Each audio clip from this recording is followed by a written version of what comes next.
WGBH, Boston, presenta, en asociación con el Museo de Arte Metropolitano,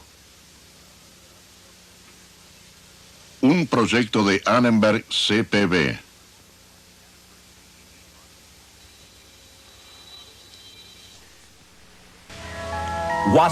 ¿Fue el comienzo de un nuevo mundo moderno? ¿Un mundo de imaginación, de acción, de emprendimientos? ¿O fue la culminación de la Edad Media, que había durado casi 1000 años? ¿O fue un poco todas esas cosas? Hoy, en la tradición de Occidente, el Renacimiento y la Era del Descubrimiento.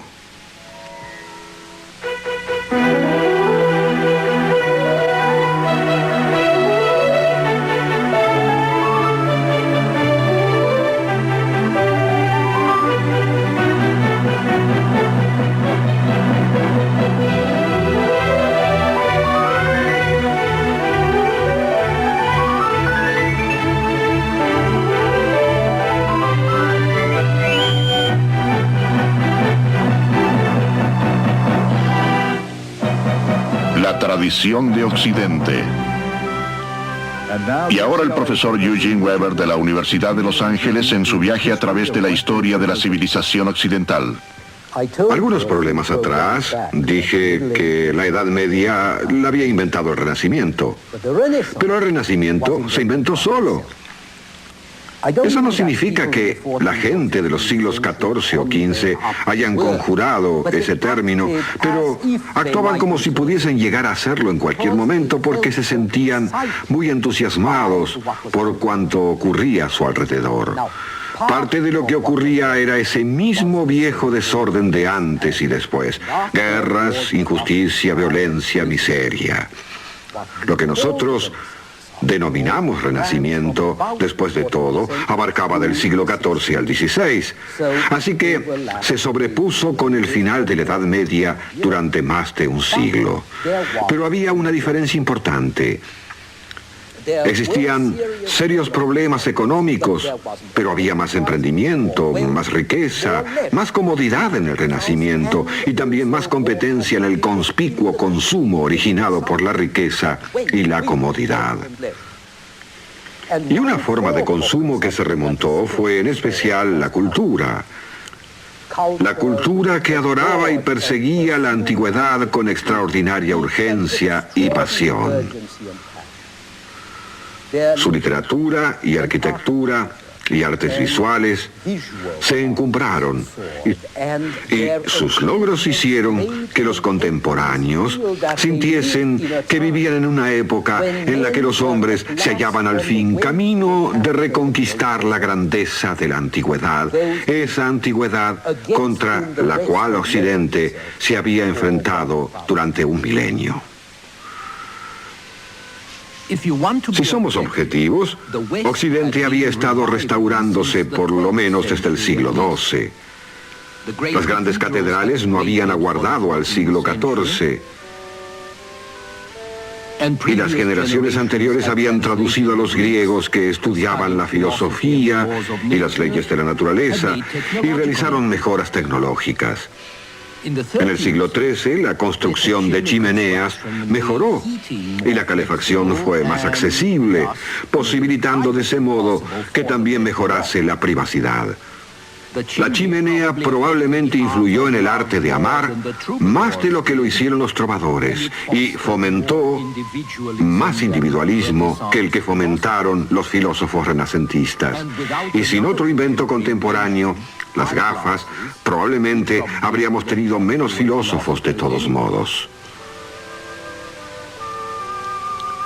Entre otros inventos del siglo XII estaba la rueca, que no solo abarató el hilado, sino que además introdujo el empleo de una polea para transmitir fuerza motriz. La carretilla, que redujo a la mitad la cantidad de personas necesarias para acarrear pequeñas cargas, reemplazando al hombre delantero por una rueda. Y hasta el botón, que revolucionó la historia de la vestimenta. Así que la Edad Media con frecuencia fue innovadora y muy productiva. Pero lo que más cambió en el siglo XIV fue el estado de ánimo. Quizás porque se estaba haciendo menos por la gloria de Dios y más por la gloria del hombre. Se puede observar esto en los libros, en los que el renacer del latín y del griego antiguos reviven la creencia griega del hombre como medida de todas las cosas e introducen ideas subversivas de una vida sin trabas religiosas.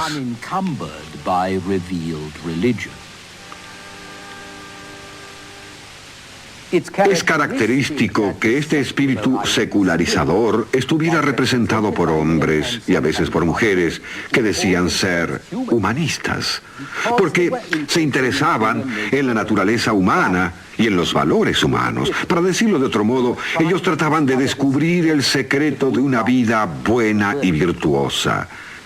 Y pensaban que podían encontrarlo, no en los siglos recientes, donde ningún modelo parecía adecuado, sino mirando hacia atrás en la antigüedad. Si alguien leía a Séneca o a Cicerón y escribía como ellos, podía tener esperanzas de ser tan bueno o tan grande como lo habían sido ellos. Así que los humanistas revivieron a los clásicos, estudiaron y enseñaron humanidades, suponiendo debían enseñarnos a ser buenos, o sea, virtuosos, y honorables en privado y especialmente en público. Las humanidades enfatizaban el juicio personal, el mérito y las posibilidades del individuo, el libre albedrío del hombre, su superioridad sobre una naturaleza amorfa sin pulir, su deber ante la sociedad. Y todo esto se hallaba en los orígenes del currículum clásico que duraría hasta el siglo XX.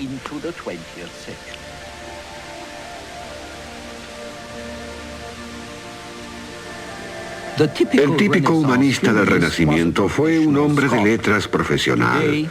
Hoy sería un profesor.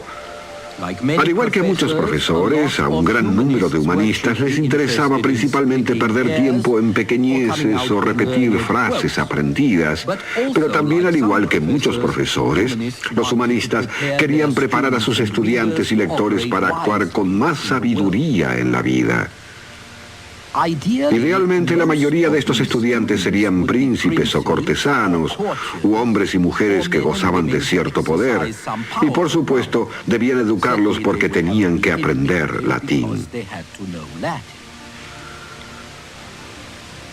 Uno de los más famosos humanistas del Renacimiento fue un monje holandés, Desiderio Erasmo, quien vivió desde 1466 hasta 1536.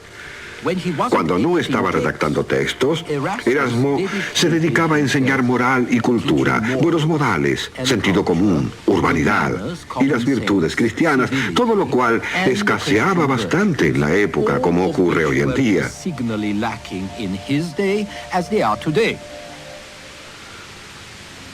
Pero yo prefiero a uno de sus contemporáneos italianos, Nicolás Maquiavelo. Maquiavelo era un hombre menos erudito, pero más propenso a pensar por sí solo. Y lo que esto produjo, lo pueden ver leyendo su pequeño libro El Príncipe. Maquiavelo fue acusado de cínico e inmoral porque su libro describe al poder político tal como es y no como debiera ser. Pero Maquiavelo tuvo mucha experiencia con la política en una de las ciudades más politizadas de la época, Florencia. Esta es la corte de Lorenzo el Magnífico, quien gobernaba esa ciudad cuando Maquiavelo era un niño.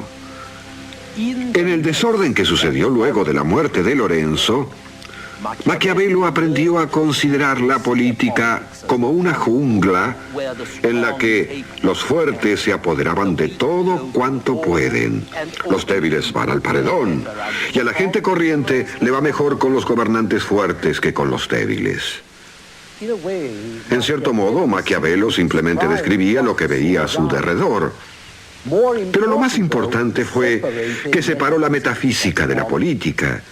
La religión, la moralidad o la ley se convirtieron en otro simple factor de acción política, como los ejércitos o los impuestos. Y esta fue una ruptura radical con las tradiciones medievales. Pero aparte de Maquiavelo, y tal vez debiera agregar a Thomas More, la mayoría de los humanistas tienen poco que decirnos hoy en día. Sus escritos no son muy interesantes y están recargados de referencias clásicas y citas de textos. Es mucho más excitante y mucho más accesible rastrear, descubrir el nuevo espíritu del Renacimiento en las artes visuales, lo cual realmente ilustra el vigor y la excitación de la época y su enfoque de las posibilidades humanas. Pueden ustedes comenzar a ver ese cambio contrastando los grandes mosaicos de los siglos XI y XII con la obra de Giotto, quien vivió a fines del siglo XIII y principios del XIV en Florencia en los tempranos días del Renacimiento.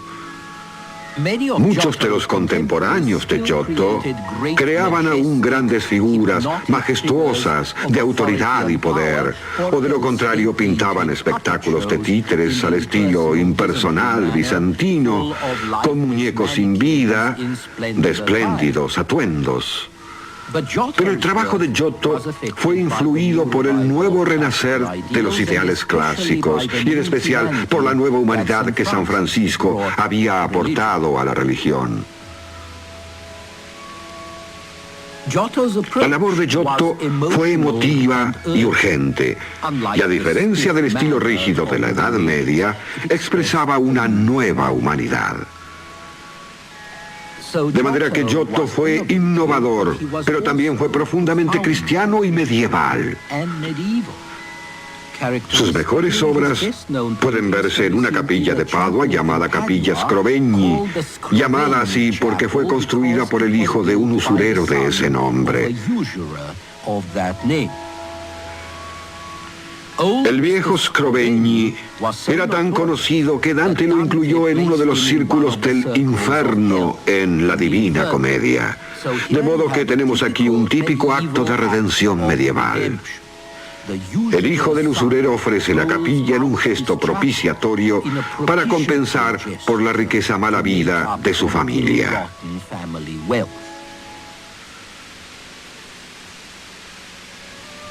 Comparemos esto con una pintura realizada en 1434, un siglo antes de la muerte de Giotto.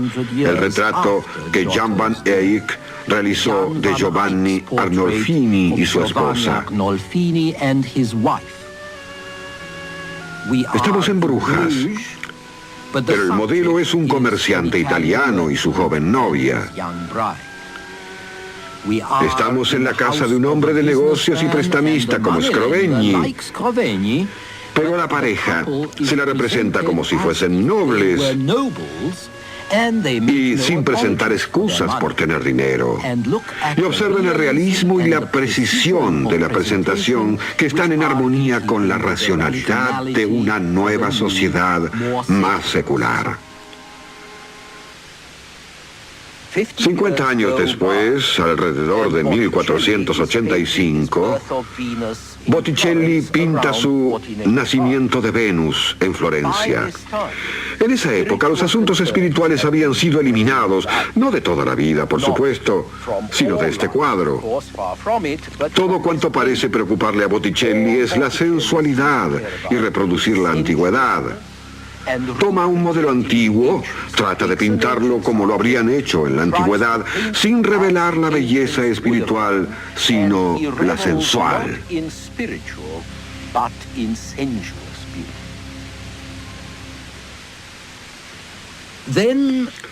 Luego transcurren otros 50 años y Miguel Ángel pinta el Juicio Final en el muro del altar de la Capilla Sixtina, finalizando en 1541. Es una irresistible composición que al contemplarla nos deja sin aliento. Y lo menciono porque es tan diferente a cualquier clase de espíritu cristiano medieval de jerarquía u orden. Y en el mismo salón hay también frescos que Miguel Ángel pintó un cuarto de siglo antes. Estos tratan de la creación y me parecen una afirmación del hombre poderosa y explosiva. Así que en estas dos obras, el Renacimiento realmente reemplazó a la Edad Media. Cuando pintó El Juicio Final, Miguel Ángel era un sesentón. Roma había sido saqueada unos años antes y el viejo sentido de las posibilidades ilimitadas había comenzado a resquebrajarse. Pero lo que me impresiona es que, ya sea en una visión de tormento, de duda, de derrota o de afirmación, aquí, en la Capilla del Vaticano, centro de la cristiandad occidental, uno puede encontrar uno de los temas latentes del moderno mundo occidental. El hombre es grande. Siempre está en problemas, pero es lo más impresionante que poseemos. Y ese es un tema que no habríamos podido descubrir 400 años antes. Esta grandeza del hombre sería probada y acelerada de otra manera mediante el invento de la tipografía con caracteres móviles que se produjo en Alemania alrededor de 1445 y que se le atribuye a un orfebre llamado Gutenberg. En 1480, más de 110 ciudades europeas tenían imprentas. Para el 1500 se habían impreso unos 20 millones de libros. Y en el siglo XVI había por lo menos 10 veces más. Los humanistas comprendieron rápidamente la ventaja en economía y en mayor cantidad de libros. Lo mismo ocurrió en la iglesia. Al principio la mayoría de los libros eran para los empleados y los clérigos. Casi todos estaban en latín, con lo cual el acceso a la lectura era limitado. Pero en el siglo XVI, todo esto cambió. Los magistrados, los aldeanos, los comerciantes tuvieron libros en su propio idioma. Se creó una editorial para abastecer a la gente más simple de libros religiosos o libros entretenidos y calendarios. Y los romances caballerescos de gloria y aventuras fueron publicados en gran número por editores italianos y españoles, quienes alimentaron los sueños de los futuros conquistadores. Y durante el siglo XV y la primera mitad del XVI, el Renacimiento, un período intenso y apasionado de realización cultural, coexistiría con la era del descubrimiento. Un período de ferviente expansión.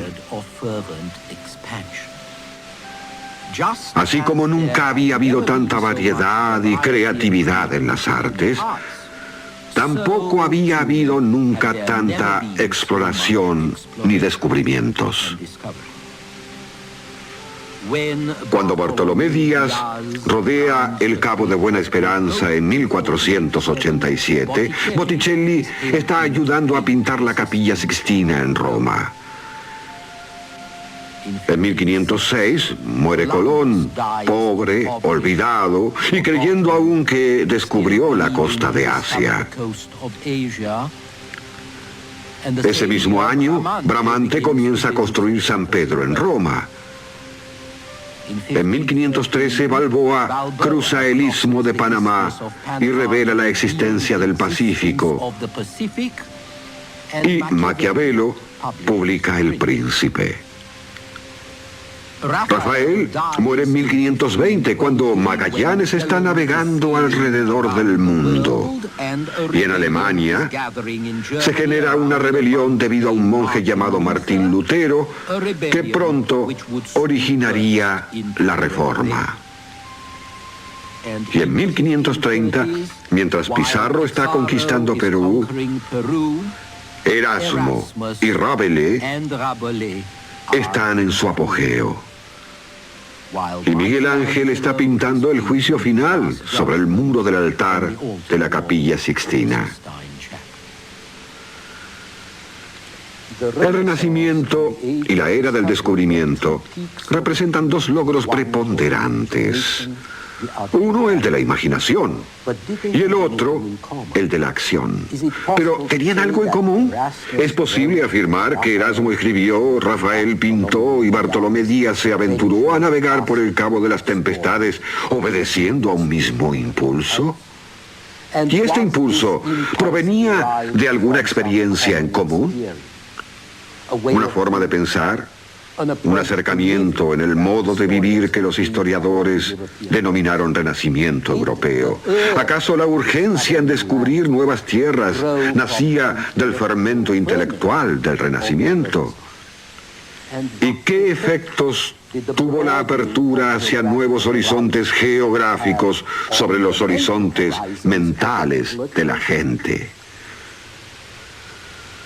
Lo primero que podemos decir es que la naturaleza humana no cambió, pero el panorama de aspiraciones humanas aumentó con mayores posibilidades materiales. Alrededor de 1480 y 1490, Europa había desarrollado una base agrícola, una capacidad industrial, una superioridad en la defensa armada y una destreza en navegación oceánica que les permitió explorar el resto del globo, conquistarlo, saquearlo y colonizarlo en los siguientes 4 siglos, de forma tal de despertar la envidia de la codiciosa antigua Roma. Muchas de las cosas materiales que posibilitaron esta exploración provenían, no obstante, de la Edad Media. La brújula magnética se empleó en 1187. Las cartas marinas y los derroteros aparecieron después de 1280. Y los barcos y armas de fuego que empleaban los exploradores no los habían fabricado los intelectuales renacentistas, no, sino los artesanos. Y así como los medios de exploración surgieron de la Edad Media, igual ocurrió con los motivos. Vemos aquí cuando Colón es recibido por Fernando e Isabel. Estos, como otros monarcas, se interesaban en el oro y la plata para reforzar los recursos locales en Baja, y en los esclavos y en las especias de Oriente, que en primer lugar se necesitaban para conservar los alimentos que se echaban a perder rápidamente en las épocas previas a la refrigeración.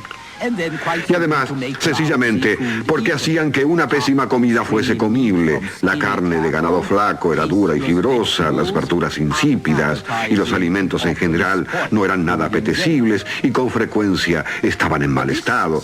Pero este comercio de especias se veía amenazado por el avance de una nueva potencia musulmana, los turcos, quienes tomaron Constantinopla en 1453 y también los Balcanes, desbaratando de ese modo el equilibrio comercial sobre el Mediterráneo. Antes de esto, Italia casi había tenido el monopolio del comercio de las especias durante varios siglos, fuente en gran parte de su prosperidad. Así que los países de Europa Occidental buscaban flanquear a los turcos y también a los italianos. Francia, España, Portugal, Inglaterra y los Países Bajos, todos veían la posibilidad de navegar hacia el sur o hacia el oeste para llegar a las Indias Orientales, y tenían los medios para hacerlo. Otro motivo, expresado universalmente y bastante creíble, era el deseo de difundir el cristianismo. Y tampoco aquí veía nada nuevo la era del descubrimiento, salvo la reorientación de una causa medieval anterior que había aportado conquistas y ganancias con un entusiasmo misionero en las cruzadas que Europa había comenzado en el siglo XI.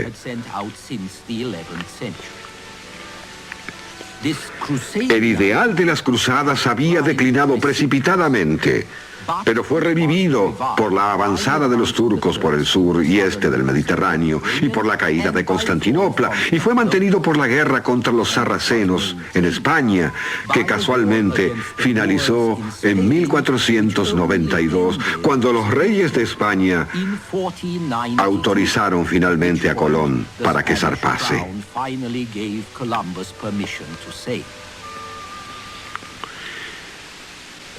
El aspecto más renacentista del descubrimiento se hallaba en la cooperación de la corona con expertos geógrafos y mercaderes de alta educación en busca de beneficios, pero también muy curiosos y cada vez mejor informados. Y podemos descubrir aspectos de una nueva mentalidad entre los marinos y los viajantes también.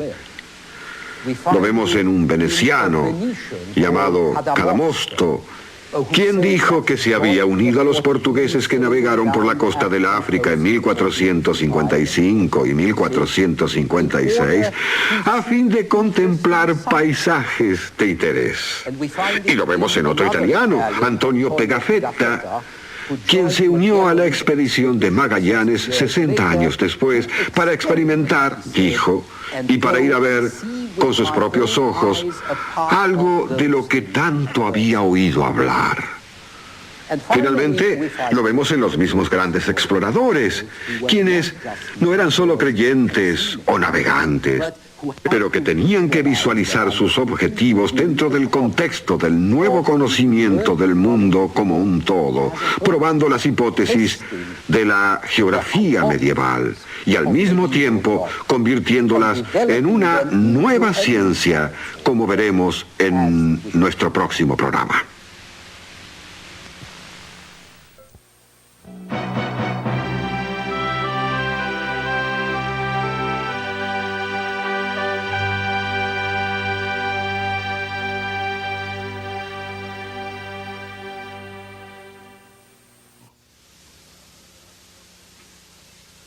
Un proyecto de Annenberg CPB.